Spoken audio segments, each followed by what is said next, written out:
とにかく話は決まった。中卒、片親、無職。こんな条件が三拍子揃った無能な君はお断りだ。娘との結婚は許さん。さっさと帰れ。そうよ、しっし。激しく俺のことを嫌う彼女の両親に脅されて、俺は彼女の家を追い出されてしまった。愛する人との結婚が絶望的な状況になり、俺は悲観に暮れた。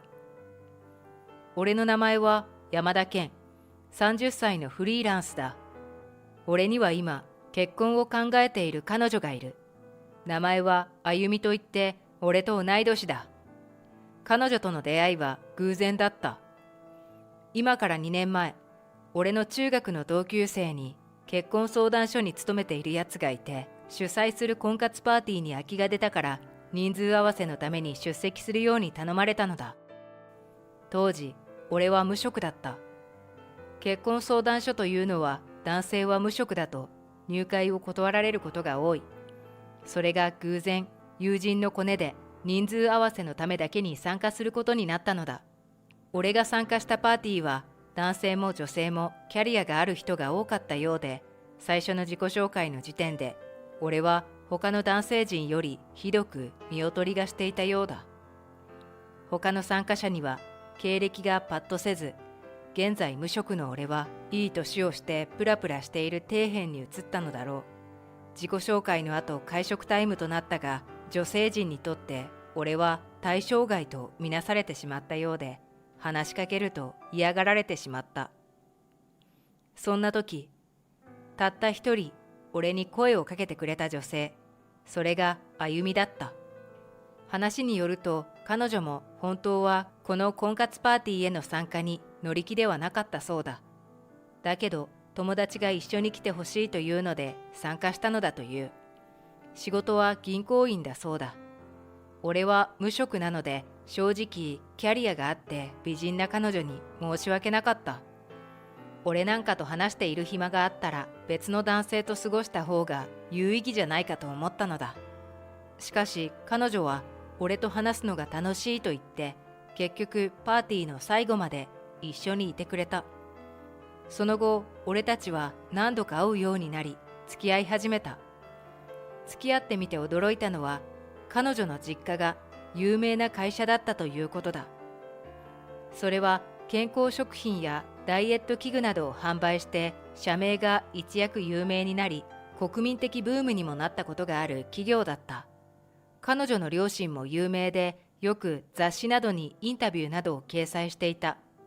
そこでは家庭と仕事を両立している模範的人物のように書かれていたが、あゆみの話を聞いてみると実情はだいぶ違うらしい。彼女は親のせいで小学校の時から悲しい思いをしてきたようだ。友達と遊んで膝をすりむいて帰ると、父親がカンカンになって相手の子供の家に怒鳴り込んだり、母親が小学校に出向いて給食費が気に入らないとか、自分の子供の成績が満点でないのはおかしいとか、様々なイチャモンをつけて担任の先生を何時間も説教したそうだ。相手をノイローゼにして退職させたこともあるという。世間のイメージとは違い、社長夫婦はとんでもない毒親だったのだ。あゆみはそんな親のせいで友達ができず、中高も大学も選ぶ権利を与えられず、まるで人形のように育てられたそうだ。挙句の果てに両親は彼女を会社の駒として取引先の怪しい企業の跡取りと強制的に結婚させようとしたこともあるという。彼女はそれが嫌で数年前に実家を脱出。自活して銀行勤めをしながら一人暮らしをしているそうだ。本当は言いにくいことだろうに、彼女は俺のことを信頼して親のことを話してくれた。俺はそんな彼女のまっすぐで誠実なところが大好きで、一緒に過ごすうちに結婚したいと思うようになった。そして今年に入ってから思い切ってプロポーズした。彼女は嬉しいと言ってくれたのだけれど、どうしても両親のことを考えると不安な気持ちになるらしい。いくら彼女は家を出ているとはいえ、両親に一回も挨拶なしに結婚というわけにもいかない。俺は不安そうな彼女を何とか説得して両親に挨拶に出向くことになった。挨拶の当日、あゆみの実家は都内の高級住宅地にある豪邸だった。彼女自身、家を飛び出してからほとんど帰っていないという。応接間に通されると、そこには見るからに不機嫌な父親と母親が座っていた。年齢は2人とも50代だろう。横には怯えた様子であゆみも座っている。俺は丁寧に挨拶をして土産物を手渡した。だけど彼らはそれを見もせずに傍らの床に放り投げた。床に無残に投げ捨てられた手土産。びっくりしていると、まったくうちの娘が結婚したい男がこんな底辺の貧乏人なんて。母親の方が耐えきれない様子で言った。すると父親も憤慨して夫婦揃って俺のことを攻撃し始めたのだ。本当にそうだ。実は興信所を使って君の経歴を調べさせてもらったんだ。君、無職だそうじゃないか。確かに娘さんと出会った時は無職でしたが、今はフリーランスとして仕事をしています。答えると父親は小馬鹿にした様子で、何がフリーランスだ、無職のくせに、と鼻で笑った。事前にあゆみからの話で聞いていたが、両親の態度はひどく、最初から俺のことなど相手にしないと決めているようだった。それに、俺が一番気に入らないのは君が育った家庭についてだ。調べによると、君は片親で中卒らしいじゃないか。そんなひどい経歴で、よくもうちの娘を嫁にくれなんて言ってきたものだ。父親の言葉に母親は顔をしかめて、そうよ、中卒なんてひどいわね。どうせ貧乏人の考えることだから、うちの娘をたぶらかして金をせしめようなんていう魂胆なんでしょ。恥ずかしいこと。あゆみ、お前はやっぱり母さんが選んであげた社長と結婚しなさい。こんなことを言い出す始末。待ってください。確かに俺は片親で中卒ですが、事情があるんです。それに中学卒業した後は真面目に働いていました。一方的に話を進める両親に、俺は何とか食い下がり、自分の家庭について説明した。俺の父親は飲んだくれのひどい男で、ある日母と俺を捨てて蒸発してしまった。母子家庭になってしまった俺たち。だけど母は諦めなかった。美容師だった母は俺を抱えながら仕事をし、女手一つで育ててくれたのだ。家計はとても厳しく、美容院の仕事がない時は親戚からお金を貸してもらったり、スーパーから廃棄弁当をもらったり、近所の八百屋からキャベツの葉をもらったりと、情けないこともいっぱいあった。だけどそんな厳しい状況でも母は笑顔を絶やさずに、俺のことを一生懸命に育ててくれた。あゆみの両親にとっては母子家庭の貧乏人にしか見えないかもしれないが、俺にとっては自慢の母、誰よりも尊敬している人だ。だから俺は誤解を解こうと一生懸命に語った。だけど、貧乏人がどんなに自分の苦労話を美談にして語ったところで、無駄無駄。そうよ、そんな社会の底辺と親族になるかと思うと気持ち悪くて鳥肌が立つわ。このあまりの言いざまにさすがの俺もムカッときたが、あゆみの手前ぐっとこらえた。そういえば興信所が昔君と母親の住所があった場所だと言ってこの写真を送ってきたよ。見ろ、まるで豚小屋じゃないか。父親は嘲笑いながら一枚の写真を見せた。なーにこのボロ小屋、人が住むところじゃないわね。中はどうせゴキブリやシラミだらけなんでしょ。気持ち悪い。そこに写っていたのは昔母と住んでいたボロ屋だ。ほとんど掘ったて小屋と言ってもいいような感じだった。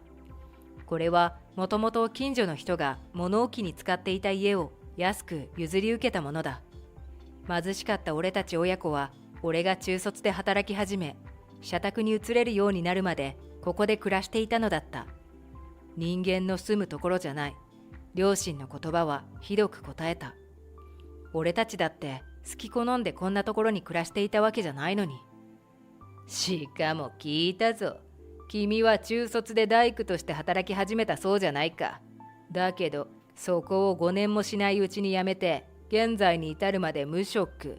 これ以上の底辺がどこにいるんだ。まあ定職についていないなんて恥ずかしいわね。それでうちの娘を捕まえて金づるにしようとしたのね。娘のことは騙せても私たちは騙せないわよ。この嘘つきの泥棒。両親は最後のとどめだと言わんばかりに俺の経歴を暴いて追い打ちをかける。俺が無言でいると両親は自分たちが勝ったと思ったのだろう。とにかく話は決まった。中卒、片親、無職。こんな条件が三拍子揃った無能な君はお断りだ。娘との結婚は許さん。さっさと帰れ。そうよ、しっし。激しく俺のことを嫌う彼女の両親に脅されて、俺は彼女の家を追い出されてしまった。その後帰宅すると、俺が目の前で罵倒され、両親に結婚を否定されたことがショックだったらしく、あゆみから LINE が来ていた。彼女も相当落ち込んでいるらしい。俺はそんな彼女に大丈夫だとメッセージを送った。実は俺には秘策があったのだ。数日後、俺は都内の立派な会議場に向かっていた。会場に着くとすでに大勢の人が集まっていた。人混みの中、俺はホールの中央の段に登った。すると俺の姿を見つけた一人の男性に声をかけられた。ああ、なんだ君は。一体なんで君のようなものがここにいるんだ。ここはうちの会社の株主総会だぞ。何しに来たんだ。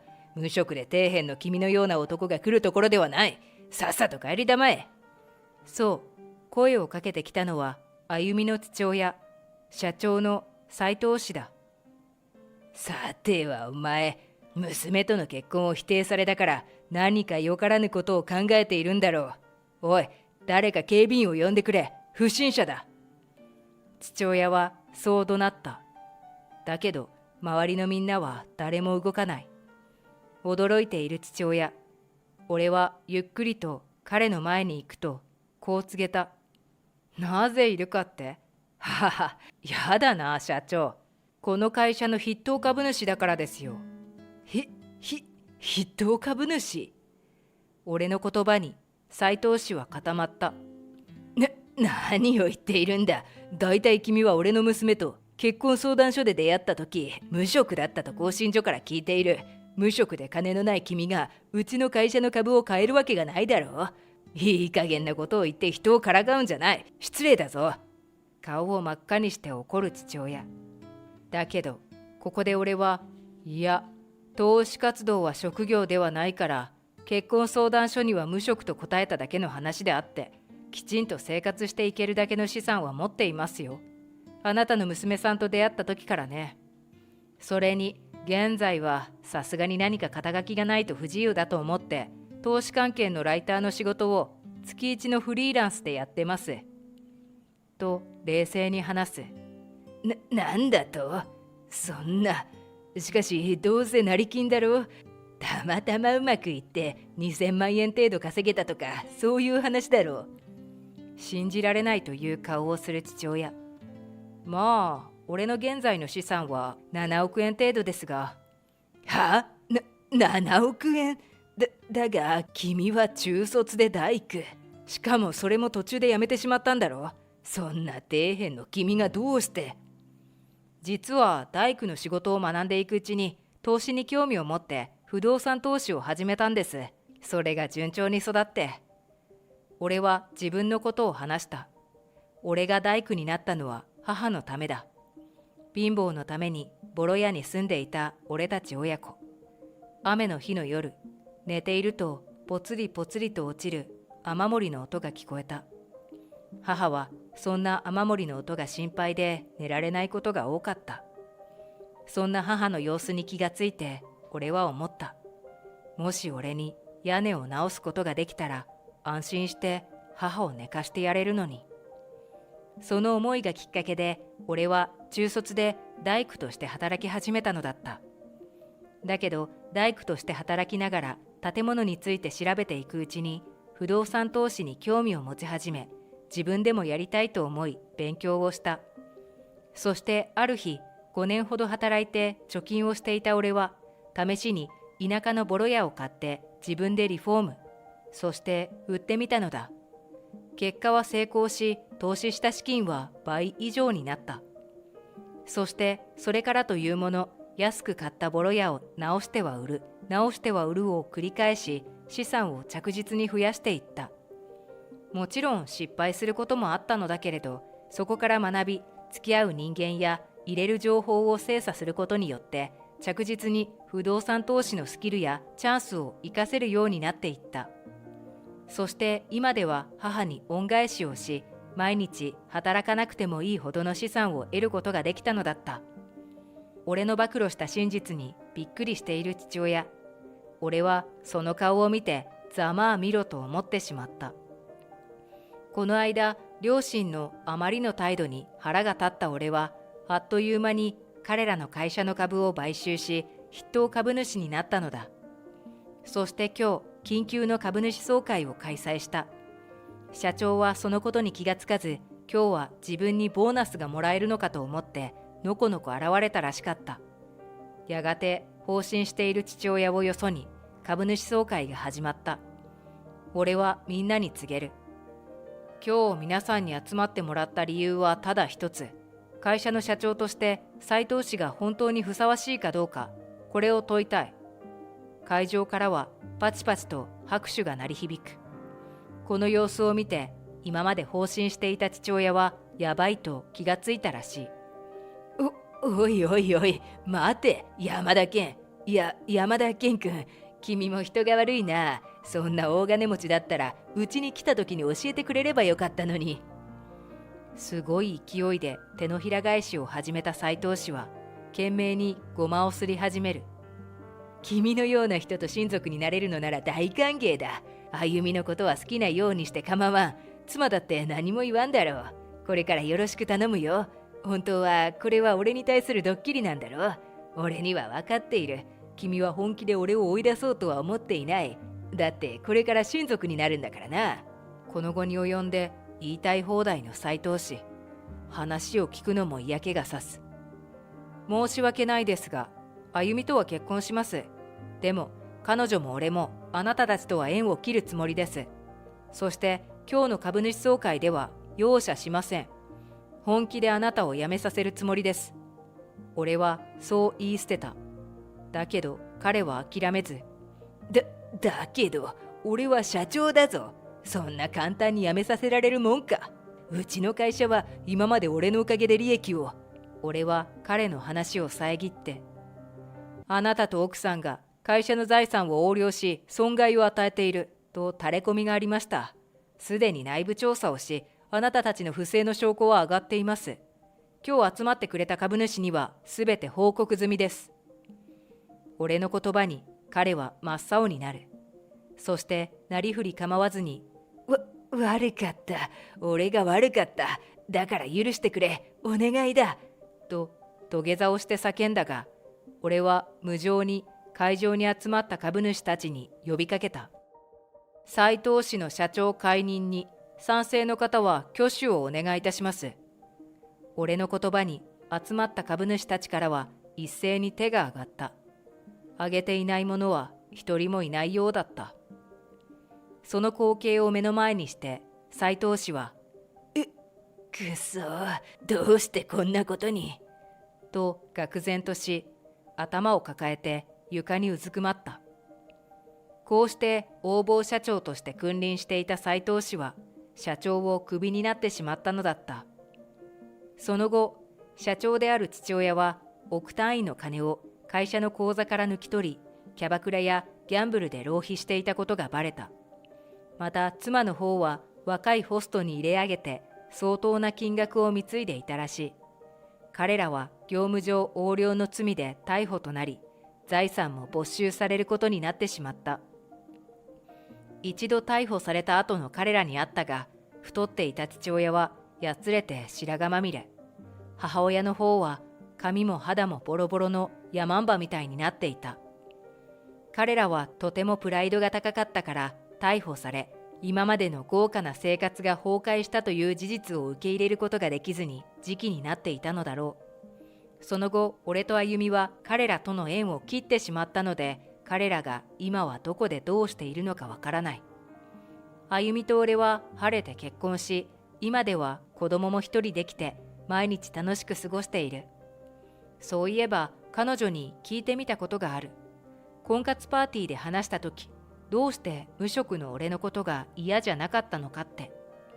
すると彼女は、女の勘と言って笑っていたが、後でこっそり教えてくれた。